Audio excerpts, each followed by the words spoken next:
কোনো শহরের রেল স্টেশনে একজন ভিখারি থাকতেন। সে সেখানে আসা যাওয়া করত এমন সমস্ত যাত্রীর কাছ থেকে ভিক্ষা চেয়ে তার নিজের পেট ভরাত।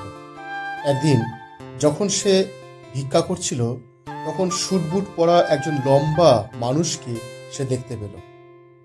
সে ভাবল, এই ব্যক্তি নিশ্চয়ই অনেক বেশি ধনী, আমি যদি এর কাছে ভিক্ষা চাই নিশ্চয়ই অনেক টাকা আমি পাবো। তখন সে ওই লম্বা ব্যক্তির কাছে ভিক্ষা চাইতে শুরু করল।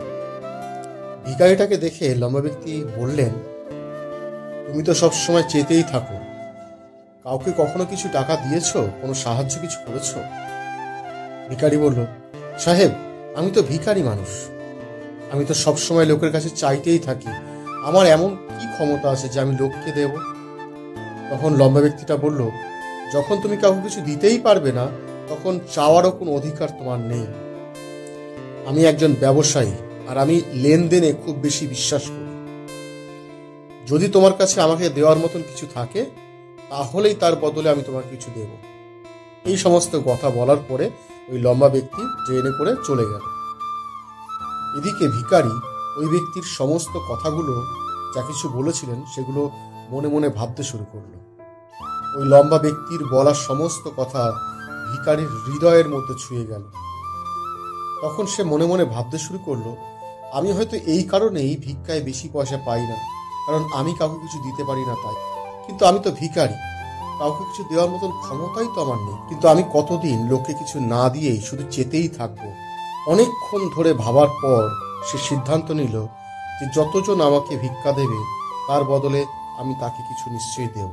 কিন্তু এই প্রশ্নটা তার মাথার মধ্যে সবসময় ঘুরতেই থাকে যে আমি তো নিজেই ভিখারি, আমি লোককে কি দেব? এই কথাটা ভাবতে ভাবতে 2 দিন কেটে যায়, কিন্তু তার প্রশ্নের উত্তর সে এখনো খুঁজে পায় না। 3য় দিন যখন সে স্টেশনের ধারে বসেছিল তখন তার চোখটা কিছু ফুলের দিকে গেল, যেগুলো স্টেশনের আশেপাশের গাছগুলোতে এই ফুলগুলো ফুটেছিল। সে ভাবল, কেননা আমি কিছু ভিক্ষার বদলে লোককে এই ফুল দেওয়া শুরু করি। ওর এই নিজের ভাবনাটা ওর ভালো লাগলো, তাই সে কি করলো, সেইখান থেকে কিছু ফুল সে নিজে সংগ্রহ করে নিল। এইবারে ওর ট্রেনে ভিক্ষা করতে শুরু করলো।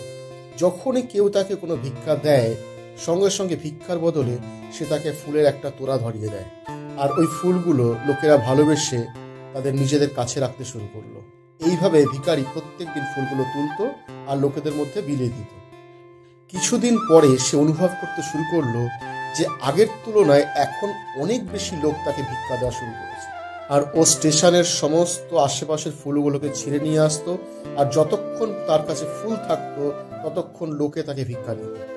কিন্তু ফুলগুলো যখন দিতে দিতে সেগুলো শেষ হয়ে যেত, তারপরে তার ভিক্ষাও সে পেত না। এইভাবেই প্রত্যেকটা দিন তা চলতে শুরু করলো। একদিন এমন হলো, যখন সে ভিক্ষা চাইছিল তখন সে দেখলো যে ওই লম্বা ব্যক্তিটাই ওই ট্রেনে বসে আছে, যার দ্বারা তার এই প্রেরণা এসছে যে ভিক্ষার বদলে আমি লোককে ফুল দেব। আর সঙ্গে সঙ্গেই সে কি করলো, ওই লম্বা ব্যক্তির কাছে চলে গেল এবং তাকে ভিক্ষা চাইতে গিয়ে বলল, আপনাকে আজকে দেওয়ার মতন আমার কাছে ফুল আছে, আপনি আমাকে ভিক্ষা দেবেন এবং তার বদলে আমি আপনাকে কিছু ফুল দেব। ওই লম্বা ব্যক্তিটা তখন তাকে ফুলের বদলে কিছু পয়সা দিল, আর ভিখারিটা তখন তাকে কিছু ফুল দিয়ে দিল। তখন এই লম্বা ব্যক্তিটার এই বিষয়টা খুব ভালো লাগলো, আর সে ভিখারিটাকে বলল, বাহ, কি সুন্দর, আজকে তুমি আমার মতনও একজন ব্যবসায়ী হয়ে উঠলে। এইটুকানি কথা বলেই লম্বা ব্যক্তি ফুলটাকে নিয়ে তার নিজের স্টেশনে সে নেমে পড়ল। কিন্তু ওই লম্বা ব্যক্তির বলা সমস্ত কথাগুলো আর একবার এই ভিখারির হৃদয়ে ধাক্কা লাগলো, আর সে বারবার ওই লম্বা ব্যক্তির দ্বারা সমস্ত বলা কথাগুলো নিজের মনের মধ্যে ভাবতে শুরু করলো, আর মনে মনে খুব খুশি হলো, আর ওর চোখগুলো বেশ ঝলমল করে উঠল। ওর মনে হতে লাগলো যে আজকে আমি সফলতার সেই চাবিটা পেয়েছি যার দ্বারা আমার জীবন পাল্টে যেতে পারে। আর ও তখন সঙ্গে সঙ্গে ট্রেন থেকে নিচে নেমে আসলো, আর একেবারে আনন্দের সঙ্গে আকাশের দিকে তাকিয়ে চিৎকার করে বলতে শুরু করলো, আমি ভিখারি নই, আমি একজন ব্যবসায়ী, আমিও এখন ধনী হতে পারি। আর আশেপাশের লোকেরা ওকে দেখে ভাবতে শুরু করলো, এই ভিখারিটা নিশ্চয়ই পাগল হয়ে গেছে। আর তারপর থেকে ভিখারিকে ওই স্টেশনে আর কখনোই দেখা গেল না। কিন্তু 6 মাস পরে ওই একই স্টেশনে স্যুটবুট পরা 2জন ব্যক্তি ট্রেনে একসঙ্গে যাত্রা করতে শুরু করল। দুজনই একে অপরকে দেখলো, কিন্তু তার মধ্যে একজন আর একজনের সঙ্গে হাত মেলালো এবং বলল, আপনি কি আমাকে চিনতে পারছেন? দ্বিতীয় ব্যক্তি বলল, না তো, আমার হিসাবে আমরা প্রথমবারই তো দেখা করছি। প্রথম ব্যক্তি বলল, না, আপনি মনে করে দেখুন, আমরা প্রথমবার নয় বরং তৃতীয়বার এই নিয়ে দেখা করব। দ্বিতীয় ব্যক্তি বলল, আমার মনে পড়ছে না। আচ্ছা, আমরা দ্বিতীয়বার কবে দেখা করেছিলাম? এইবারে প্রথম ব্যক্তি একটু মৃদু হাসলো আর বলল, আমরা এর আগেও এই একই ট্রেনে দুবার সাক্ষাৎ করেছি। আমি সেই ভিখারি যাকে প্রথমবার দেখে আপনি বলেছিলেন যে জীবনে আমাকে কি করতে হবে, আর দ্বিতীয় সাক্ষাতে আপনি আমাকে বলেছিলেন বাস্তবে আমি কে। দ্বিতীয় ব্যক্তি তখন একটু আশ্চর্য হয়ে বলল, ও, তুমি তাহলে সেই ভিখারি যাকে প্রথমবার আমি ভিক্ষা দিতে চাইনি, আর দ্বিতীয়বার তোমার কাছ থেকে আমি ফুল কিনেছিলাম। কিন্তু তুমি আজকে শুটবুট পরে কোথায় যাচ্ছ, আর আজকাল তুমি কি করছো? তখন প্রথম ব্যক্তি বলল, হ্যাঁ, আমি সেই ভিখারি, কিন্তু আজকে আমি ফুলের অনেক বড় একজন ব্যবসায়ী, আর এই ব্যবসা কাজের জন্যই আমি অন্য শহরে যাচ্ছি। কিছুক্ষণ থামার পরে সে আবার বলল, আপনি আমাকে প্রথমবারে প্রকৃতির ওই নিয়মের কথা বলেছিলেন, যার দ্বারা আমরা তখনই কিছু পাই যখন কোনো কিছু আমরা দিয়ে থাকি। লেনদেনের এই নিয়ম বাস্তবেই কাজ করে। আমি এটা খুব ভালোভাবে বুঝতে পেরেছি, কিন্তু আমি সবসময় নিজেকে ভিখারি মনে করতাম।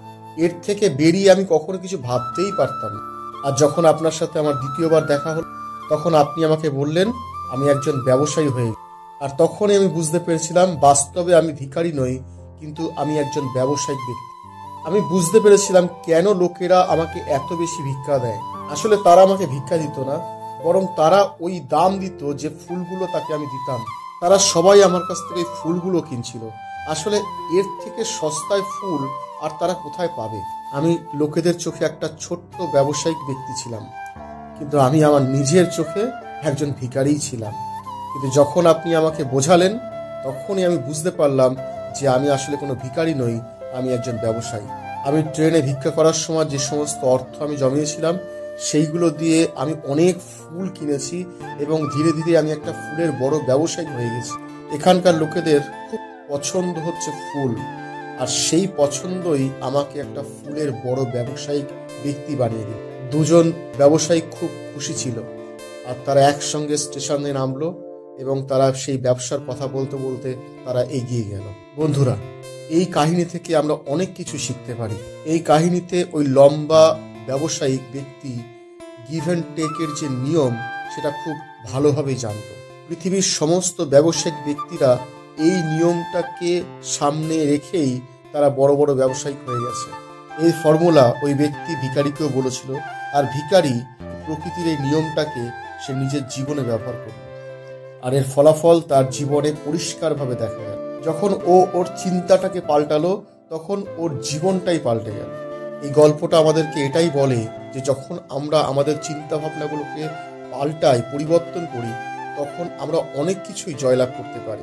যতদিন পর্যন্ত আমরা নিজেদেরকে ছোটই মনে করি, ততদিন পর্যন্ত আমরা ছোটই থাকি। বড় হওয়ার জন্য নিজেদের চিন্তা ভাবনাকে পাল্টিয়ে বড় তৈরি করতে হবে, তখনই আমরা বড় হওয়ার দিকে এগিয়ে যাব।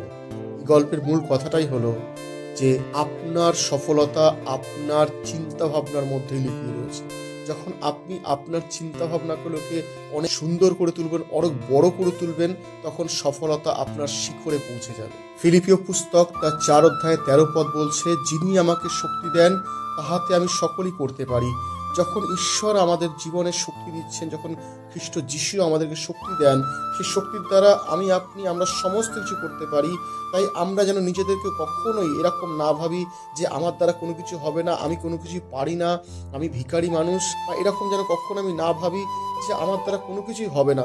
কিন্তু ঈশ্বর আমার মধ্য দিয়ে আমাকে অনেক আশীর্বাদ করেছেন, আমাকে সেই শক্তি দিয়েছেন, এবং আমি অনেক কিছুই করতে পারি ঈশ্বরের সেই শক্তিকে। তাই সেই ভাবনা চিন্তাগুলোকে যেন আমরা পাল্টাতে পারি, সেই রকম ধরনের মানসিকতাকে আমরা যেন পাল্টাতে পারি, এবং যখন আমরা সেই মানসিকতাকে পাল্টাবো, ঈশ্বর আমাদের দিয়ে অনেক মহান কাজ করতে পারেন। দেখা হচ্ছে পরবর্তী ভিডিওতে। এরকম ধরনের আরেকটা নতুন মোটিভেশনাল ভিডিওতে আমরা আবার আসছি।